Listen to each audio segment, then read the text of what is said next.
Hello, I'm Richard Emmett, the Program Director of the Blue Ridge Music Center, and I'd like to welcome you to our discussion series, Deep Roots, Many Voices. This series is part of a project by the Blue Ridge Music Center exploring diversity and inclusion in roots-based music. In this discussion series, we pair two musicians in each episode to talk about issues related to race, ethnicity, and sexual orientation, how these issues have been part of their personal stories, and the importance of celebrating diversity in the music world.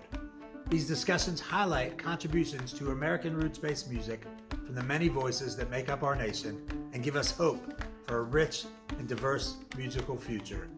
The series was coordinated and conceived by Blue Ridge Music Center Associate Director Marianne Kovatch, who also moderates these discussions. I hope you enjoy the series. Thank you for joining us. And now here's Marianne to introduce you to our guests. Hello, I'm Marianne Kovatch, the Associate Program Director with the Blue Ridge Music Center. Welcome to Deep Roots, Many Voices, a project to explore issues related to diversity and inclusion in American roots-based music. The project includes discussions with 5 pairs of musicians, and following are brief passages from these discussions highlighting the topics we covered. The video includes snippets from our conversations with Rissi and Dom Flemons, Charly, Lowry and Pura, Sam Gleaves and Joe Troop, Earl White and Trey Wellington, and Joseph Kwon and AJ Lee.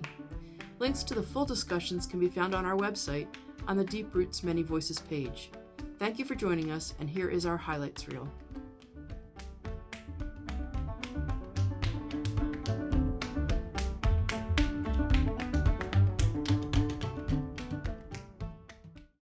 But the thing that really kept me centered was my purpose. And my purpose was very much wrapped up into my Indigenous lineage, both my mother and father, from being the Caribbean Indians and North Carolina. So, yeah, because of everything that was going on in terms of environmentally and every way you can imagine. And I was always aware of what all Indigenous people of the world were, what they were up against. I knew that at a very early age. And so that was very important to me. And so when it came time to like really write, and I'd say Buffy had a lot to do with that. And so that influenced me. And so I really wrote a lot of very hardcore, heartfelt, what some people would call protest songs, but I don't call them protest songs. They're just songs of my people and my family. And, so yeah, that's enough of an answer.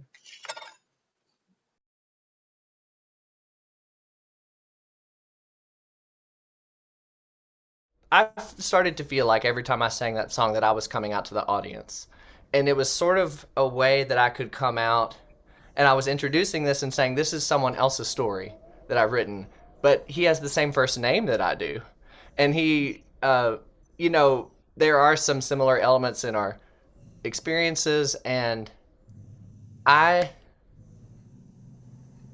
started to feel really nervous sometimes when I was going to feel like I had to come out to an audience. If I looked out at the audience and thought, okay, this doesn't look like visually, sometimes you step out on stage and you see faces and you wonder, where is everyone coming from? Am I going to be able to reach people if I come out in a song, And I started wearing a rainbow banjo strap when I was in college as well, and started to sing some of the traditional songs with pronouns that I identified with, just started singing a love song. If I was going to sing a love song, I would just sing it with he, him pronouns the way that I felt it. So and in Pretty Little Rainbows, I kind of talk about the little groundhogs waddling to and fro under the trapper's watchful eye and singing, letting their pretty little rainbows shine from atop tall bridges and through the heart of all religions. Well, this is one for all the Appalachian queers out there, all the little pretty rainbows.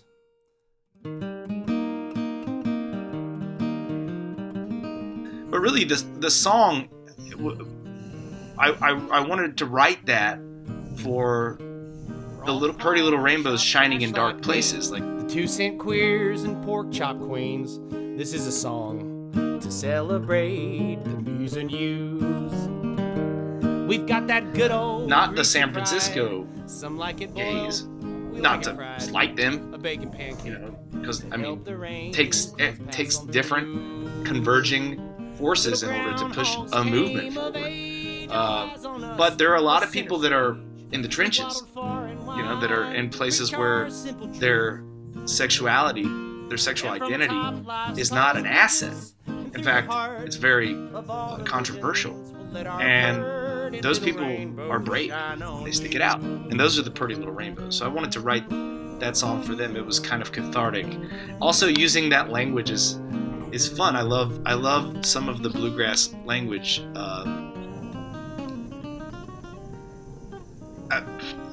This Appalachian English is interesting in how you can,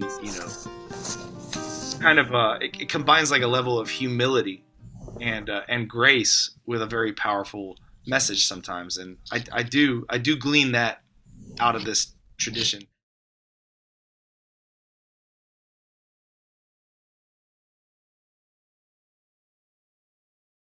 Old time music is not a black music, it's not a white music. It was a music that was always played together.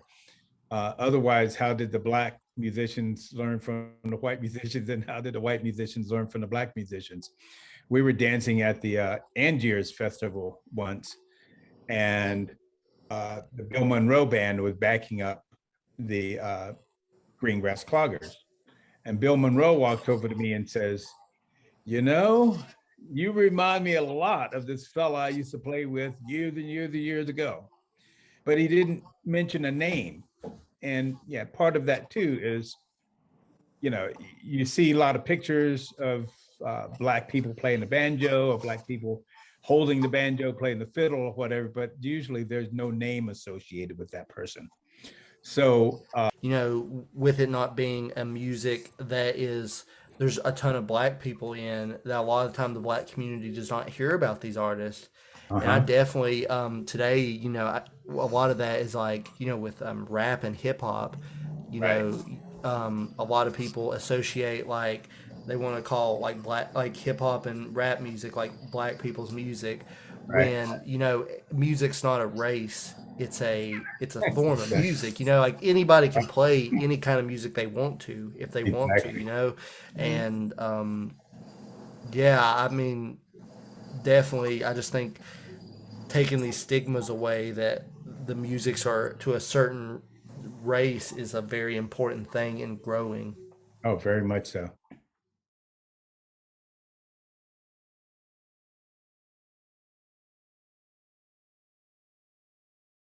Start just in thinking about Darkwater Rising, because we played more of a contemporary style of music with traditional elements in it. Sometimes people didn't really know how to take us or what to expect. And our name threw them off. Upon seeing our name, they thought we might have been a rock and roll band or a heavy metal band. And then we were fronted by 3 females, myself and 2 of my other sisters. And it just took people didn't know how to take us, but then when we came with messages of love and hope and just messages that all of humanity can relate to, I think people enjoyed it. And we had some people that were when they found out we were an all native band, they were expecting the drum or flutes maybe. And we did incorporate some elements into our shows. I usually always played brown skin with the hand drum. But, it's like when people read your bio or see your picture and find out you're native, they expect a certain thing out of you.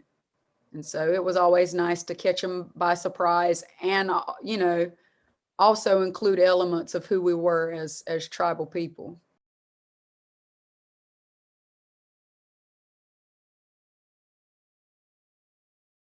when you're an artist, you are a little bit of a gatekeeper. And you have an opportunity to bring, like, the four gentlemen that play with me in my band are from different genres and have played in different places. And country music is not necessarily, country and Americana is not necessarily something that they've played before or that they've been involved in before. And so now they have these like Merle Fest and Newport Folk Festival and some of the other things that I'm going to be involved in. They can add to their resumes, and now they have that experience. And so now they have an opportunity to, if they decide they don't want to continue to play with me, they can go off and find someone else. And hey, listen, I've played country, I've played Americana, I've done Merle Fest, I've done this, I've done that. And it adds to their resume, it adds to their experiences, and it adds to the places that that we are represented and that we can go in. And I never thought about it like that until recently. And it's like,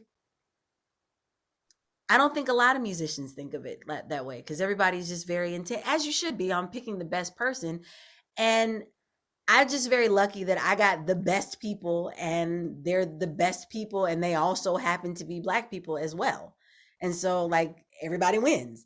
But I think that there is something to thinking about bringing other people like you that wouldn't normally have that experience and opening up a world of opportunity to them as well. And so I hope I've communicated that well. But yeah, I but as far as like the audiences and stuff are concerned, I mean, most of the people that listen to my music, quite frankly, are like, I call it NPR listeners. I'm an NPR listener, but it's mostly like, it's grown-ups, and a lot of them are white, and there are Black people in the audience as well. But I've come to terms with that's for now, until more outreach is done and that sort of thing.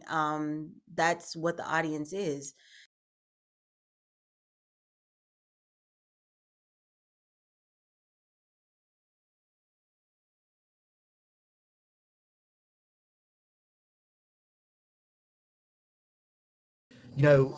One Black performer at a venue, for instance, that's, not really going to change people's perception of the music. You have to get more and more Black people starting to be a part of these events on a regular basis. And it's, in the music, like, especially in the bluegrass and old time music industry, it's hard because there's not a lot of Black performers. But, the more Black people you can get into it, the more kind of ways you can, a lot of people, I think it's important to kind of step away, and you might have to go in some other routes to get people to come in that are more diverse. Like, you might have to get people who are more of like Americana or folk, and that might be Black playing the music. And I think that's a really important thing to kind of getting those audiences in, because as I've been to concerts where it's just like an all white crowd, and sometimes it is a little alarming, because you don't know what's going to be said, and like, if something is said, are you going to be able, like, who's going to have your back there?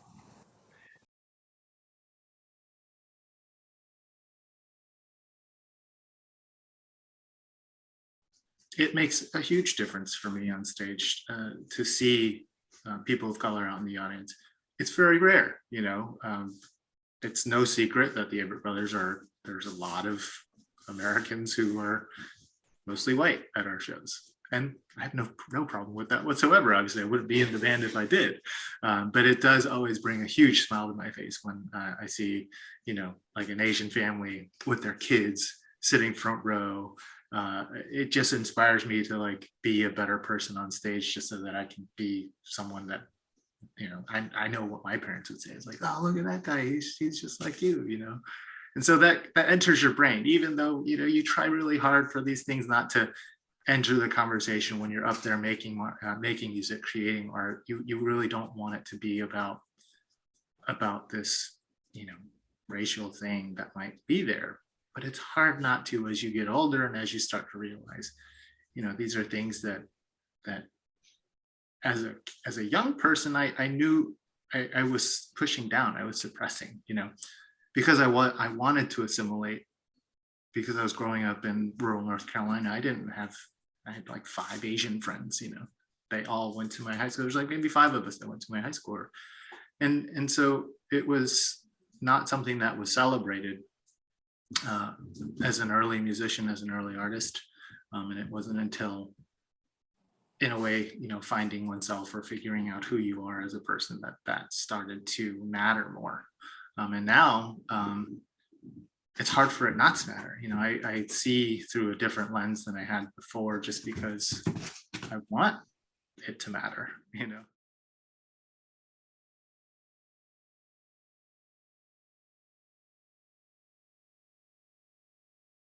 Like going forward, like I think after having some of the experiences that I've had and getting older and that sort of thing, I think I realized the importance of reaching back.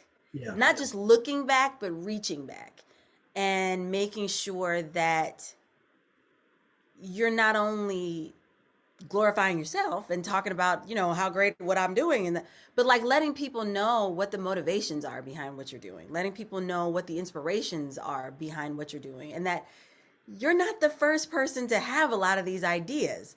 And so rather than take all the glory for myself, and yes, isn't this a great idea that I just had? It's like, actually, I'm standing here because of this, and this. And you should check that. If you want to understand me or understand this time or understand whatever, this is the source. This is the start. And like, this is where, and I think that's really important. And so all of a sudden I found that my job wasn't just playing my music and glorifying me, even though I enjoyed the music, I'm playing it. I want to get some credit. I found that also there was a need. There was a need to create awareness. There was a need to tell stories that could enrich the audience in a way that they might not even know. And at times I found that they've been really wanting it, not even knowing that this was a part of the history. And I found that the intention of what I was doing changed. All of a sudden I found, here's my work, but my work can also be telling people about another artist, telling people about an article or an album or some other thing that helps just deepen the experience, especially if they're into what I'm doing. Here's part 2, 3, 4, 10,000. No, I love that.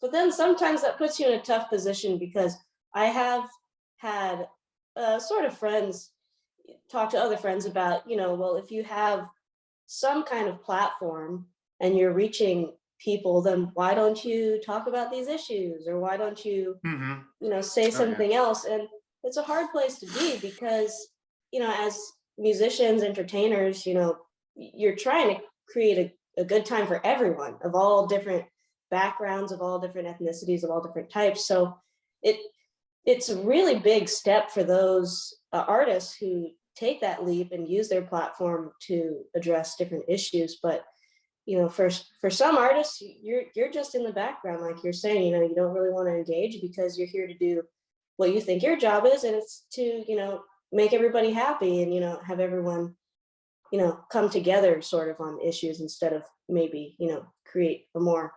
of a divide within your audience. Yeah, especially.